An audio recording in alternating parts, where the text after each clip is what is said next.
Hello बच्चों। तो बेटा इससे पहले वाला लेक्चर मॉर्निंग में मिल चुका है, आप लोगों ने देखा होगा और आपको चीजें समझ में आई होंगी। हम लोगों ने नाइट्रोजन फिक्सेशन कंप्लीट कर लिया था और अब हम उसके आगे कंप्लीट करने वाले हैं। और उसके आगे आज अब हम लोग शुरू करेंगे कंपाउंड्स ऑफ नाइट्रोजन।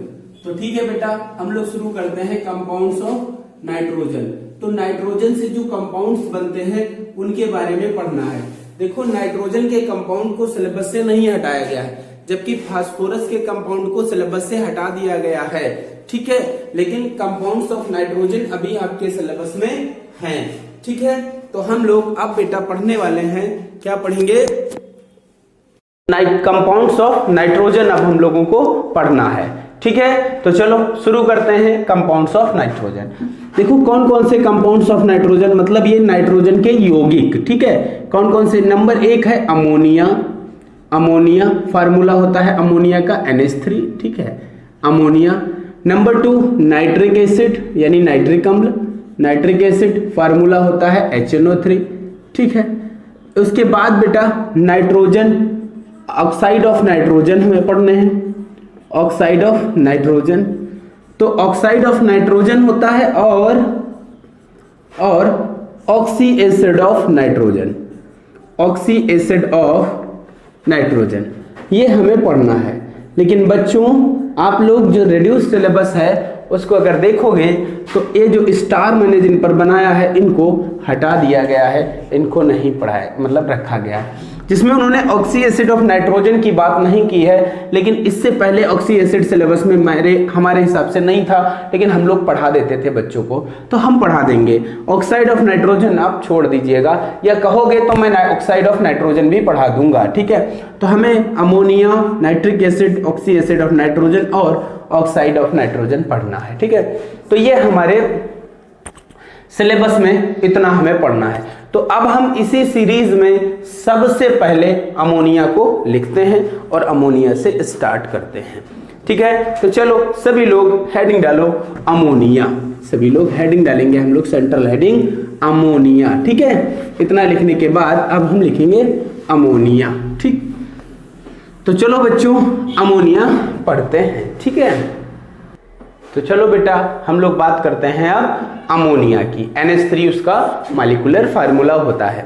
तो सबसे पहले देखो, कोई भी मेथड होंगे, अब हम उनको दो मेथड पढ़ेंगे। एक लैब मेथड, मतलब लैब के अंदर हम लोग जब और एक बहुत लार्ज स्केल पर बनाया जाएगा, उसे हम इंडस्ट्रियल मेथड कहते हैं। ठीक है, चलो फिलहाल हम लोग अमोनिया का सबसे पहले जानते हैं इंट्रोडक्शन। क्या जानते हैं? इंट्रोडक्शन। ठीक है, अमोनिया का इंट्रोडक्शन यानी परिचय हम लोग जानते हैं कि इसका यानी, और परिचय में हम लोग जनरली बात करेंगे इसकी डिस्कवरी की और इसके केमिकल कंपोजिशन को और इसके नेमिंग को। तो अगर मैं बात करूं तो इसकी डिस्कवरी बेटा जो है, इसकी जो डिस्कवरी है पता है किसने की थी? इसकी डिस्कवरी प्रीस्टले ने की थी। किसने की थी? प्रीस्टले ने की थी। प्रीस्टले ने इसकी डिस्कवरी की थी। ठीक है, इनका नाम आप लोग प्रीस्टली, LEY होता है, सॉरी माफ कीजिएगा स्पेलिंग मिस्टेक है, प्रीस्टली ने की थी। हिंदी में इस तरीके से हम लिखते हैं प्रीस्टले ने की थी इसकी डिस्कवरी, खोज। ठीक है, खोज किसने की थी? प्रीस्टले ने। अब इसके बात करें तो केमिकल कंपोजिशन को, जो इसका केमिकल कंपोजिशन है मतलब NH3, उसको जो बताया था रासायनिक संगठन, जो है रासायनिक संगठन वो बताया था बर्थेलॉट, BERTHELOT, बर्थेलॉट यानी बर्थोले ने ये बताया था। हिंदी में हम इसको ऐसे बर्थोले लिखते हैं। इन्होंने क्या किया था? इसके केमिकल कंपोजिशन को बताया था। इसके बाद इसका जो नेम है, नेम पता है, नेम अमोनिया पता है किसने दिया था? नेम अमोनिया गिवन बाय, आप सब लोग जानते होंगे कि अमोनिया नाम किसने दिया था? डैवी ने दिया था। डैवी। ठीक है, डैवी, हम डैवी ऐसे लिख देते हैं। तो अमोनिया नाम किसने दिया था? डैवी ने दिया था। तो ये आप समझ गए होंगे। और डैवी ने इसका सूत्र भी बताया था, क्या? NH3 बताया था। तो इस प्रकार ये पूरी इसका एक इंट्रोडक्शन हो जाता है अमोनिया का, कि अमोनिया की डिस्कवरी जोसेफ प्रिस्टले ने की थी। किसने की थी? जोसेफ प्रिस्टले ने। और इसका केमिकल कंपोजिशन बर्थलोट ने बताया था, रासायनिक संगठन बर्थोले ने बताया था, और अमोनिया नाम डेवी ने दिया था तथा इसका सूत्र इन्होंने NH3 बताया था। इसके बाद अब अगर हम बात करें तो अब हम बच्चों इसके मेथड ऑफ प्रिपरेशन पर बात करेंगे, इसका कैसे हम इसका निर्माण करेंगे, मतलब निर्माण विधियां पढ़ेंगे। तो ठीक बेटा, अब हम लोग क्या बात करेंगे, सबसे पहले मेथड ऑफ प्रिपरेशन पढ़ेंगे, मतलब निर्माण विधियां जानेंगे। तो इसकी दो विधियां हम लोगों को पढ़नी है। एक पढ़ना है हमें लैब मेथड। लैब मेथड का मतलब होता है बेटा प्रयोगशाला विधि। तो एक तो हमें प्रयोगशाला विधि पढ़नी है और दूसरी हमें पढ़नी है औद्योगिक विधि, मतलब इंडस्ट्रियल मेथड। तो एक तो प्रयोगशाला हो गई और दूसरी होती है बेटा इंडस्ट्रियल मेथड। इंडस्ट्रियल मेथड जो होता है वो औद्योगिक विधि है। औद्योगिक मतलब बेटा हमें बहुत बड़े पैमाने पर क्या करना पड़ेगा, इसका फॉर्मेशन करना पड़ेगा, लार्ज स्केल पर बनाना पड़ेगा, बड़े पैमाने पर। तो इस मेथड का यूज करेंगे, औद्योगिक विद इंडस्ट्रियल मेथड का यूज करेंगे। और अगर हमें लैब के अंदर टेस्ट करना है तो, और लैब के अंदर उसका टेस्ट करना है कि कैसे बन रही है, क्या प्रॉपर्टीज हैं, तो हमें लैब मेथड का यूज करना पड़ेगा। तो चलो हम इसी क्रम में सबसे पहले लैब मेथड पढ़ेंगे। आफ्टर दैट हम लोग क्या करेंगे, उसके बाद हम क्या करेंगे, पढ़ेंगे क्या, इंडस्ट्रियल मेथड। तो चलो अब हम लोग लैब मेथड पढ़ते हैं। सभी लोग हेडिंग डालिए लैब मेथड, लिखिए लैब मेथड, ठीक है, लैब मेथड। तो ध्यान दो बच्चों, लैब मेथड क्या होता है इसके बारे में हम बात करते हैं लैब मेथड की। तो देखो, जब हम कैल्शियम हाइड्रोक्साइड जो होता है, जिसे हम स्लैग्ड लाइम बोलते हैं, स्लैग्ड लाइम, ये क्या है बेटा, स्लैग्ड लाइम, ठीक है, कैसा ये स्लैग्ड लाइम है। जब हम स्लैग्ड लाइम को साल अमोनिक NH4Cl, जिसको हम 2NH4Cl, इसे हम साल अमोनिक बोलते हैं। क्या बोलते हैं, साल अमोनिक। तो बेटा जब हम स्लैग्ड लाइम को साल अमोनिक, हिंदी में नौसादर बोलते हैं, इसको बुझा चूना बोलते हैं स्लैग्ड लाइम को, ठीक है। तो जब हम स्लैग्ड लाइम की रिएक्शन किसके साथ कराते हैं, तो जब हम स्लैग्ड लाइम की रिएक्शन यानी बुझा चूना स्लैग्ड लाइम साल अमोनिक के साथ रिएक्ट करता है तो अमोनिया बनती है। क्या बनती है, अमोनिया बन जाती है। और इसके साथ में कैल्शियम क्लोराइड का प्रेसिपिटेट भी बनता है, कैल्शियम क्लोराइड का प्रेसिपिटेट बनता है, जिसको हम अलग कर लेते हैं, निकाल लेते हैं और अमोनिया गैस हमें मिल जाती है। ये इसका लैब मेथड है। तो लिखना पड़े तो आप क्या लिखोगे, when sal ammoniac react with the slaked lime then ammonia gas is formed. और इस इक्वेशन को आप अपनी कॉपी पर नोट कर लेंगे। हिंदी मीडियम वाले बच्चे कैसे लिखेंगे कि जब नौसादर की क्रिया बुझे चूने के साथ होती है तो अमोनिया प्राप्त होती है। और इस अभिक्रिया को आप अपनी कॉपी पर नोट कर लेंगे। इसको नोट करने के बाद अब बच्चों हम मेथड पढ़ने वाले हैं और मेथड आप समझिए, ठीक है। तो चलो अब हम पढ़ते हैं इसका मेथड। मेथड क्या होता है, देखो ये मेथड बहुत इंपॉर्टेंट है, इसको याद रखिएगा, ठीक। अब जैसे ये आपके सामने एक डायग्राम हमने बनाकर रखा है। अब डायग्राम क्या है पहले समझ लीजिए। देखो हम क्या करते हैं कि ये एक राउंड बॉटम फ्लास्क है, जिसको हम फ्लास्क बोलते हैं। ये क्या है, फ्लास्क है, ठीक। इस फ्लास्क के अंदर हमने क्या किया है, स्लैग्ड लाइम लिया है प्लस साल अमोनिक लिया है। फ्लास्क के अंदर स्लैग्ड लाइम और साल अमोनिक लिया है और इसके अंदर हमने इसको इस तरीके से सेट कर रखा है स्टैंड के ऊपर, और इसमें ये बर्नर नीचे से लगा हुआ है हीट करने के लिए। फिर क्या किया है, यहाँ से डिलीवरी ट्यूब लगी है, डिलीवरी ट्यूब इनको हम बोलते हैं। ये डिलीवरी ट्यूब्स हैं, डिलीवरी ट्यूब, ठीक है, डिलीवरी ट्यूब्स हैं। और ये डिलीवरी ट्यूब्स क्या करती हैं, ये जो भी बनता है प्रोडक्ट वो डिलीवर करेंगी अगले। अब ये जो सामने आपके बने हैं ये बेटा ड्राइंग चैम्बर है, इसको हम क्या बोलते हैं, ये है ड्राइंग चैम्बर। मतलब इसका काम है कि जो बनी हुई गैस है इसको सुखाना, गैस को सुखाएगा, शुष्कन कक्ष या हम चैम्बर बोल सकते हैं, ये है। और इसके अंदर है क्या, ये केमिकल जो प्रेजेंट है बल्ब जैसा, ये है कैल्शियम ऑक्साइड। क्या है, कैल्शियम ऑक्साइड। कैल्शियम ऑक्साइड बेटा जो है ये ड्राइंग एजेंट है, ड्राइंग एजेंट है। ड्राइंग एजेंट का मतलब है कि ये शुष्क करने वाला अभिकर्मक है, यानी ये शुष्कन, ठीक है, शुष्कन अभिकर्मक है, यानी ये किसी भी गैस को शुष्क करेगा, ड्राई करेगा, तो ये है ड्राइंग एजेंट। और यहाँ पर हमने ये उल्टा गैस जार लगा रखा है। जब उल्टा गैस जार लगाया जाता है तो इस तरीके से गैस जार का जो अरेंजमेंट होता है उसको हम बोलते हैं डाउनवर्ड डिस्प्लेसमेंट। डाउनवर्ड डिस्प्लेसमेंट, या हम इसको ऐसे नहीं लिखेंगे, ऐसे नहीं लिखेंगे कि जो गैस जार लिखा है यहाँ पर गैस जार, और गैस जार किस तरीके से है, ये डाउनवर्ड डिस्प्लेसमेंट में है। डाउनवर्ड डिस्प्लेसमेंट यानी अधोमुखी विस्थापन, डिस्प्लेसमेंट, ठीक है, अधोमुखी विस्थापन हिंदी में बोलते हैं, अधोमुखी विस्थापन। तो ये डाउनवर्ड डिस्प्लेसमेंट में अरेंज है, इस तरीके से ये व्यवस्थित होता है। कौन ये गैस जार, ठीक है। जब उल्टा गैस जार होगा तो उसको डाउनवर्ड डिस्प्लेसमेंट, और सीधा है तो अपवर्ड डिस्प्लेसमेंट, ऊपरीमुखी, और नीचे है तो अधोमुखी, ठीक है। तो ये पूरा अरेंजमेंट है। अब क्या होता है कि इसको जब हम हीट करते हैं, तो यहां से जब हीट करते हैं तो हीट करने पर आपको सबको पता है क्या होती है कि जो CaOH का होल ट्वाइज है ये रिएक्ट कर लेता है साल अमोनिक से 2NH4Cl के साथ। जब हीट किया जाता है तो बन जाता है यहाँ पर CaCl2 और प्लस 2NH3 बन जाती है, साथ में तो 2 मोल वाटर भी बनते हैं। आई थिंक मैंने अभी लैब मेथड लिखाया था उसमें वाटर मॉलिक्यूल नहीं लिखाया, अगर लिखाया है तो ठीक है, मुझे याद नहीं है, लेकिन अगर लिखाया है तो ठीक, नहीं लिखाया है तो बेटा साथ में वाटर मॉलिक्यूल आप नोट कर लीजिएगा, लिख लीजिएगा, वहां पर इंक्रीज कर लीजिएगा।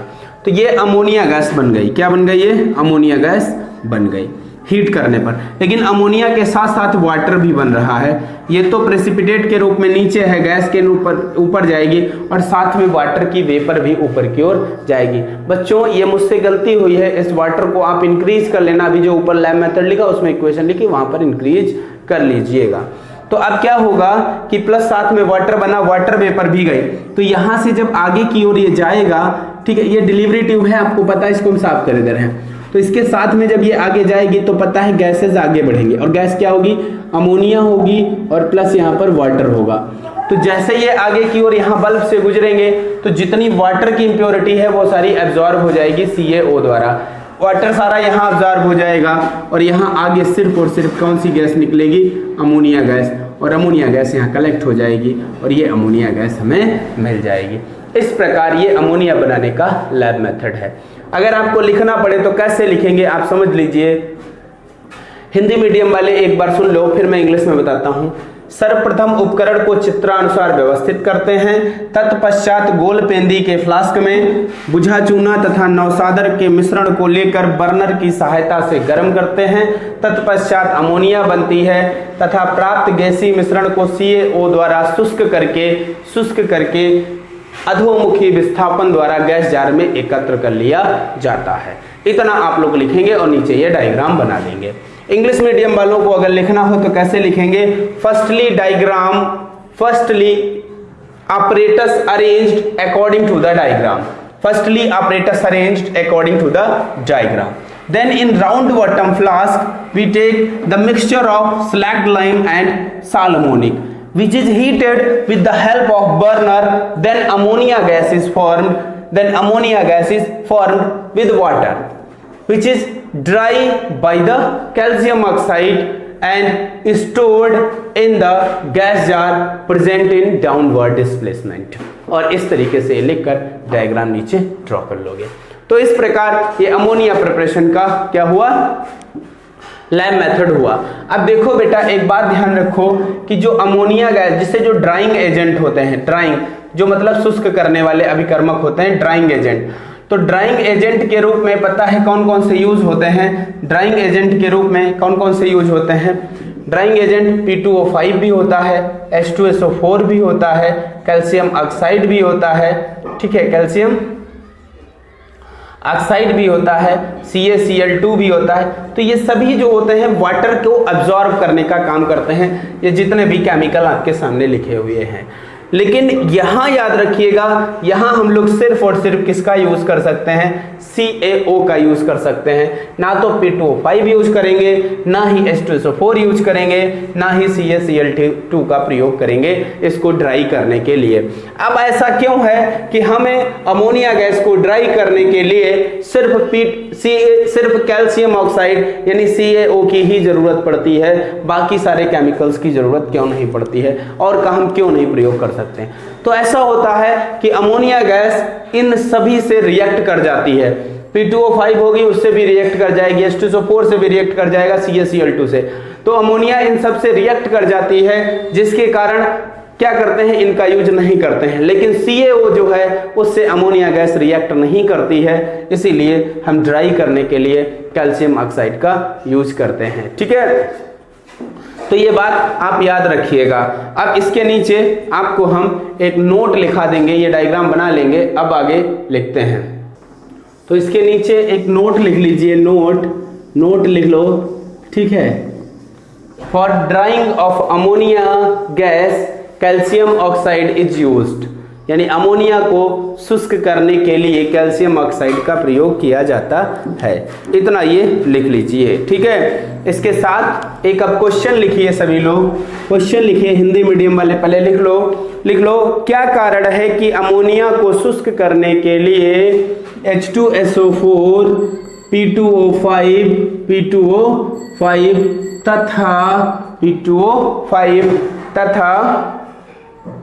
तथा CaCl2 का प्रयोग नहीं किया जाता है। ठीक है, नहीं किया जाता है, ये आप लिख लोगे। अब आप इंग्लिश में भी लिख लोगे, why for drawing of ammonia H2SO4 P2O5 and CaCl2 are not used, explain with the reason. तो रीजन के साथ इस बात को हमें क्या करना है, एक्सप्लेन करना है विद रीजन। ठीक है, तो चलो हम क्या करते हैं, रीजन के साथ इस बात को क्या करते हैं, एक्सप्लेन करते हैं, समझते हैं। मतलब हम ये कहना चाहते हैं, अब क्वेश्चन लिख लिए होंगे भाई। ठीक, तो H2SO4 P2O5 और CaCl2 का यूज नहीं करते हैं, CaO का ही यूज क्यों किया जाता है, किसके लिए, ड्राइंग ऑफ अमोनिया को ड्राई करने के लिए, ड्राइंग ऑफ NH3। तो आप समझो बेटा, तो अमोनिया गैस होती है, अमोनिया गैस क्या करती है, रिएक्ट कर जाती है, react with H2SO4 P2O5 and CaCl2।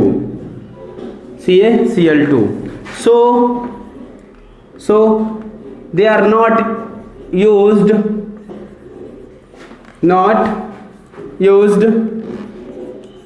As dehydrating agent, और इनका डिहाइड्रेटिंग एजेंट के रूप में यूज नहीं करते हैं। ठीक है, क्योंकि इनसे रिएक्ट कर जाती है। मतलब जो अमोनिया गैस है वो H2SO4 P2O5 और CaCl2 से अभिक्रिया कर लेती है और उत्पाद बना लेती है, इसीलिए इनका प्रयोग नहीं किया जाता है। हिंदी मीडियम वाले इस प्रकार लिख लेंगे। तो ये बात आपको समझ में आई या नहीं आई? तो अब आप देखो क्या करते हैं, जैसे ये H2SO4 है और CaCl2 है और P2O5 है, इन सब के साथ जैसे अमोनिया क्या करती है, रिएक्ट कर जाएगी और पता है क्या बन जाएगा, 2NH4 का whole twice SO4 ammonium sulphate बन जाएगा। और यहाँ पर भी अमोनिया गैस से रिएक्ट कर जाएंगे। और आप याद रखिए, अमोनिया गैस से जब रिएक्ट करेंगे लगभग 8 अमोनिया मॉलिक्यूल से रिएक्ट कर जाएंगे और यहाँ एडक्ट देंगे CaCl2 ये एडक्ट है, ये एडक्ट बनेगा। P2O5 वाटर को भी ले लेता है और अमोनिया भी ले लेता है। ठीक है, तो अब ये क्या बना लेगा, ये बना लेगा 6 हमें लेना पड़ेगा यहाँ पर, और 2NH4 का होल थ्राइज PO4 बन जाएगा, मतलब अमोनियम फास्फेट बन जाएगा और यहाँ 3H2O लेना पड़ेगा। क्या बन जाएगा, अमोनियम फास्फेट। तो ये अमोनियम फास्फेट, ये कैल्शियम क्लोराइड अमोनिया एडक्ट और ये अमोनियम सल्फेट बन गया। अब इसके नीचे क्या लिखेंगे, ये ऐसे बन जाते हैं, इसीलिए इनका यूज नहीं करते। लेकिन कैल्शियम ऑक्साइड क्रिया नहीं करता है, इसीलिए उसको डिहाइड्रेटिंग एजेंट या उसको हम शुष्क अमोनिया को शुष्क करने के लिए प्रयोग करते हैं। आप नीचे लिख लोगे calcium oxide not react with ammonia, that's why used for drawing, that's why used for drawing. और इतना ये नीचे अब क्रिया लिखकर ये लिख लोगे। ये इंपॉर्टेंट क्वेश्चन है, एग्जामिनेशन में कई बार पूछा गया है, तो आगे भी आने की प्रबल संभावना है, आप इसको याद रखेंगे, ठीक है। तो चलो बच्चों, अब हम लोग नेक्स्ट हेडिंग डालते हैं। नेक्स्ट हेडिंग है Haber industrial method, industrial method, industrial method. तो नेक्स्ट हेडिंग हम लोग पढ़ेंगे इंडस्ट्रियल मेथड, ठीक है। तो इंडस्ट्रियल मेथड क्या होता है, इस पर हम लोग अब बात करेंगे। तो बेटा इंडस्ट्रियल लेवल पर जो अमोनिया गैस है वो हैबर प्रोसेस से बनाई जाती है, हैबर विधि द्वारा बनाई जाती है। तो आप लिख लो at industrial level ammonia prepared by the Haber process, यानी औद्योगिक स्तर पर अमोनिया का निर्माण हैबर विधि से किया जाता है। इतना लिखने के बाद हम लोग अब अगली हेडिंग डालेंगे हैबर प्रोसेस, हैबर प्रोसेस। और बहुत ही ध्यान से हमें समझना है, और सबसे पहले हमें इसका समझना है प्रिंसिपल।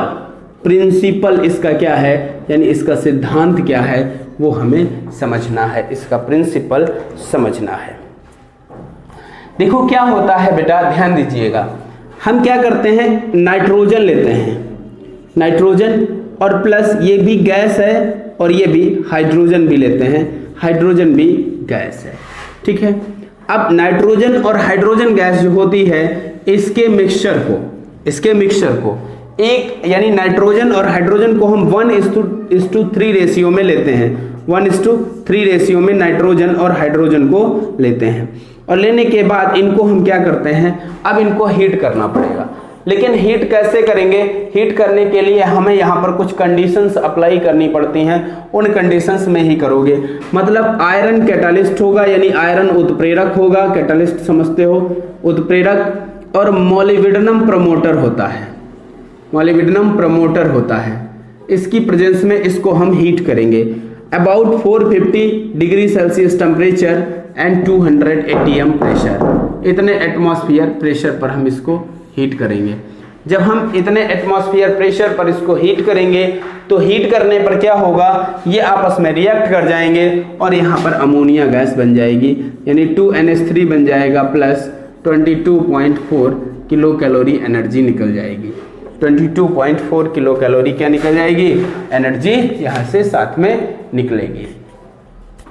अब बात को समझिएगा बहुत ध्यान से, ये आपके सामने हमने पूरी बात लिखी, यानी नाइट्रोजन और हाइड्रोजन के 1:3 रेशियो को आयरन कैटालिस्ट और मोलिब्डेनम प्रमोटर की प्रेजेंस में 450 डिग्री सेल्सियस टेम्परेचर और 200 atm प्रेशर पर हीट किया जाता है तो अमोनिया गैस बनती है और 22.4 किलो कैलोरी एनर्जी भी रिलीज होती है।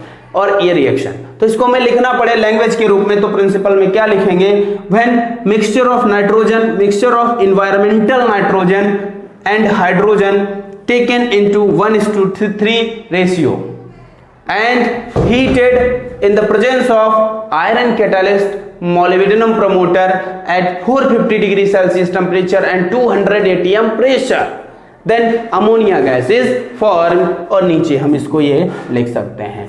मतलब कहने का ये हुआ, हम फिर से एक बार बता रहे हैं, जब नाइट्रोजन और हाइड्रोजन के 1:3 के मिश्रण को आयरन उत्प्रेरक तथा मोलिब्डेनम वर्धक की उपस्थिति में 450 डिग्री सेल्सियस ताप और 200 वायुमंडलीय ताप पर गर्म किया जाता है तो अमोनिया गैस प्राप्त होती है। इस कथन को पूरी तरीके से आप अपनी कॉपी पर नोट कर लेंगे और ये है इसका हैबर प्रोसेस का प्रिंसिपल। बहुत important reaction, very very very very most important है, इसको टिक कर लीजिए। ये एग्जाम में बहुत बार आती है, बहुत बार आती है बेटा, कई बार ये पूछी गई है, इसको आप वेरी वेरी मोस्ट इंपॉर्टेंट में इसको टिक कर लीजिए। इसके बाद बात आती है प्रिंसिपल की। प्रिंसिपल तो आपने पढ़ लिया, अब इसके बाद बात आ रही है मेथड की। तो चलो हम अब मेथड भी समझते हैं, मेथड क्या होता है वो भी हम समझ लेते हैं, ठीक है। तो चलो इसके लिए हमें बेटा डायग्राम बनाना पड़ेगा, तो चलो हम एक डायग्राम पहले बना लेते हैं, उसके बाद हम आपको उसी डायग्राम के थ्रू समझाएंगे, ठीक है। तो आप लोग इसको लिख लीजिए कॉपी पर। तो देखो ध्यान दो बच्चों, ये आपके सामने मेथड, अब आप सिर्फ हेडिंग डालोगे मेथड और उसका ये डायग्राम आपके सामने बना हुआ है। इस डायग्राम को हमें समझना है ध्यान से। देखो बेटा ये क्या है, ये है कंप्रेशर। क्या है ये कंप्रेशर है और कंप्रेशर का काम होता है गैसों को अपनी तरफ क्या करना, खींचना अपनी ओर। वो यहाँ लिख लोगे कंप्रेशर, अपनी ओर गैसों को खींचना। तो कंप्रेशर क्या करता है, गैस को अपनी ओर खींचेगा और यहां से हम क्या करेंगे, नाइट्रोजन, एक तरफ से नाइट्रोजन और एक तरफ से हाइड्रोजन भेजेंगे। नाइट्रोजन बेटा आ रही है इन्वायरमेंट से, कहां से आ रही है, इन्वायरमेंट से, वायुमंडल से आ रही है ये। और जो ये हाइड्रोजन आ रही है ये वाटर गैस से आ रही है, यानी भाप अंगार गैस से, जल गैस से आ रही है। वाटर गैस जो होती है वो H2 प्लस कार्बन मोनोऑक्साइड का मिक्सचर होती है, यहां से ये मिल रही है इसको हाइड्रोजन। तो हाइड्रोजन जब यहां से जा रही है और इन्वायरमेंट से नाइट्रोजन कंप्रेसर खींच रहा है और खींचने के बाद ये इस चैम्बर में भेजता है। ये बेटा प्यूरीफायर है। क्या है ये है प्यूरीफायर। ये प्यूरीफायर है, इसका काम होता है शोधन करना, जो गैस आती है उसको ये प्यूरीफाई करता है। यहाँ पर भी मैं लिख दूं प्यूरीफायर, ये प्यूरीफायर होता है, ठीक है। और ड्रायर की तरह भी काम करता है, गैसों को सुखाता भी है। तो आप प्यूरीफायर और ड्रायर इसको लिख सकते हो। फिर क्या होता है, जो नाइट्रोजन हाइड्रोजन का गैसीय मिश्रण आगे बढ़ता है और प्यूरीफायर से होता हुआ ये गैसीय मिक्सचर आगे की ओर आता है और पहुंचता है बेटा कहाँ, कैटालिटिक चैम्बर में। ये जो आगे बना है ये है कैटालिटिक चैम्बर। कैटालिटिक चैम्बर के अंदर पहुंच जाता है और यहाँ पर आयरन कैटालिस्ट होता है, आयरन कैटालिस्ट होता है, मोलिब्डेनम प्रमोटर होता है, मोलिब्डेनम प्रमोटर होता है और लगभग 450 डिग्री सेल्सियस टेम्परेचर होता है, 450 टेम्परेचर होता है और 200 एटीएम प्रेशर होता है। इतना एटीएम प्रेशर होता है इसके अंदर, इतना सारा कुछ होता है। इसी टेम्परेचर पर यहाँ रिएक्शन होती है और अमोनिया गैस बन जाती है। देखो अमोनिया गैस बनी, लेकिन ऐसा नहीं है कि नाइट्रोजन हाइड्रोजन जितना था सारा नाइट्रोजन हाइड्रोजन अमोनिया गैस में यहाँ बदल गया, ऐसा नहीं होता है। कुछ ऐसी भी होती हैं जो अनरिएक्टेड गैसीय स्टेट में रहती हैं, तो इस अमोनिया के साथ नाइट्रोजन भी हो सकता है और हाइड्रोजन भी हो सकता है। अब बेटा इसको हम आगे भेजते हैं और आगे जानते हो ये क्या है, ये है आगे कंडेंसर, यानी कंडेंसेशन की प्रोसेस इसमें होती है। यहाँ कंडेंसेशन की प्रोसेस होती है, ये यानी इसको हम बोल सकते हैं ये कंडेंसेशन यहाँ पर होता है, ठीक है। तो ये कंडेंसेशन चैम्बर है और यहाँ पर जो गैस आती है वो ठंडी हो जाती है। जब ठंडी हो जाती है इसमें हालांकि वाटर की इम्प्योरिटी रहती है, जब अमोनिया बनेगी यहाँ वाटर नहीं रहता है, एटमॉस्फेयर से जो भी नमी आ जाती है वो आ जाती है। तो उसके कारण ये क्या होता है, ये कंडेंस हो जाता है और हमें लिक्विड अमोनिया यहाँ पर मिलती है। कैसी अमोनिया मिलती है, लिक्विड अमोनिया। ये अमोनिया बन गए जो कि हमारा प्रोडक्ट था। अब बेटा ऐसा है कि इसमें कुछ गैसें जो अनरिएक्टेड रही थी वो अनरिएक्टेड गैस अब अनरिएक्टेड गैसेस, ये जो लगा है दूसरा कंप्रेशर, ये अपनी ओर खींचता है, ये गैसों को इधर खींचता है। जब गैस उधर जाएंगी ये भी एक कंप्रेशर है और फिर ये गैसों को ऊपर की ओर भेज देता है। और इस प्रकार ये अनरिएक्टेड गैसेस जो हैं, जो अनरिएक्टेड गैसेस हैं, अनरिएक्टेड गैस फर्दर आ जाती हैं किसमें, कैटालिटिक चैम्बर में घूमकर वो फिर से आ जाती हैं और इस प्रकार ये प्रोसेस चलती रहती है और अमोनिया गैस बनती रहती है। तो ये एक प्रकार से आपके सामने मेथड है पूरा। आप फिर से समझ लीजिए, nitrogen, environmental nitrogen and water gas से हाइड्रोजन के मिक्सचर को हम क्या करते हैं, with the help of compressor catalytic chamber में भेजते हैं। कैटालिटिक चैम्बर में रिएक्शन होती है, अमोनिया बनती है जिसे कंडेंस कर लिया जाता है लिक्विड अमोनिया के रूप में और अनरिएक्टेड गैसेस को पुनः फिर से कहाँ भेज दिया जाता है, कैटालिटिक चैम्बर में भेज दिया जाता है। इसको बेटा हिंदी में कंप्रेसर ही कहते हैं, इसको शोधक कहते हैं, इसको हिंदी में शोधक कहते हैं और इसको उत्प्रेरक कक्ष बोलते हैं, उत्प्रेरक कक्ष। और इसको हिंदी में ये तो अमोनिया उत्पाद बन जाती है। अक्रिय या अनरिएक्टेड गैस इंग्लिश में ही लिख लो, मतलब जो गैसें क्रिया नहीं करती हैं वो गैसें फिर से जाती हैं वहाँ पर रिएक्ट करती हैं। तो ये इस प्रकार से इसका मेथड हो गया।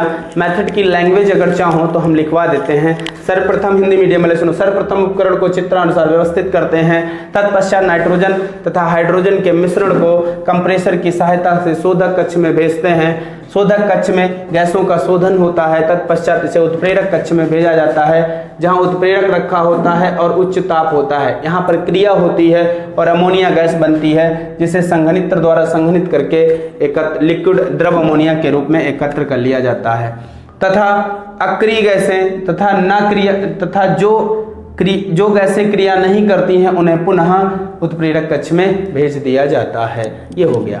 अब इंग्लिश मीडियम वाले इसको कैसे लिखेंगे अगर लिखना चाहें तो इसी को आप इस प्रकार भी लिख सकते हैं। When mixture of nitrogen and hydrogen pass in purifier chamber with the help of compressor, and here the gases are dried and purified. Then these gases passed in the catalytic chamber where iron catalyst and molybdenum promoter is present and whose temperature and pressure is higher. In this chamber chemical reaction is taking place and ammonia gas is formed which is condensed by the condenser and stored in form of liquid ammonia, and unreacted gases again passed in the catalytic chamber. इस तरीके से आप इसको पूरा अपनी copy पर note कर लोगे। तो इतना नोट कर लीजिए। इसी के साथ ये जो मेथड ऑफ प्रिपरेशन था ये खत्म हुआ। अब इसकी केमिकल प्रॉपर्टीज और फिजिकल प्रॉपर्टीज हम लोगों को पढ़ना है, उनको ध्यान से समझना है। तो इसको आप लोग बेटा जल्दी से अपनी कॉपी पर नोट कर लेंगे, इसके बाद हम फिर आगे करेंगे। ठीक है, तो आज हम अभी इतना ही रखते हैं, फिर आपका लेक्चर कल मिलेगा। ठीक है, तो ये कंप्लीट करो जल्दी से फटाफट।